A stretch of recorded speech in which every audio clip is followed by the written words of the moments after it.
આભાર જીત. મેડમ પહેલાં તો એ જણાવો કે એલર્જી જે શબ્દ છે બહુ કોમન શબ્દ છે હા આજકાલ, હા. પણ એલર્જી છે શું એકચ્યુઅલી? જીત એવું છે કે સામાન્ય રીતે જણાવીએ તો શરીર છે એ બહારના જે પણ પદાર્થો છે, જેમ કે પરાગરજ છે કે બહારના પાણી છે, ખોરાક છે, એનાથી મોટા ભાગે મહદઅંશે એકદમ એકેસ્ટમ છે, યુઝ ટુ છે, જે રીતે કહેવાય એ રીતે. પણ ક્યારેક કોઈ બોડી અથવા ક્યારેક આપણા બોડીની ઇમ્યુન સિસ્ટમની અંદર કંઈક એવો ફેરફાર થાય છે કે જે બહુ સામાન્ય લાગતી જે પણ વસ્તુઓ છે કે બીજા શરીર માટે એ બહુ જ સામાન્ય હોય, પણ એ શરીર માટે પોતાનું બોડી એ એકદમ સંવેદનશીલ થઈ જાય અને એકદમ પ્રતિક્રિયા આપે.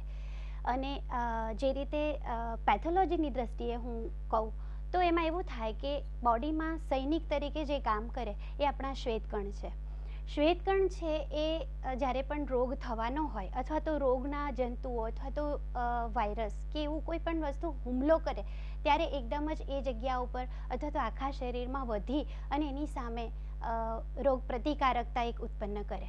પણ આ કેસમાં એવું થાય છે કે એલર્જીના કેસમાં એવું થાય છે કે જ્યારે બહારથી કોઈ એલર્જન, જેમ કે ધૂળ લઈ લો, ધૂળ જ્યારે જાય અને એ બોડી સહન ના કરી શકે ત્યારે શ્વેતકણ પોતાનું જે કાર્ય છે એ પ્રમાણમાં વધારી નાખે.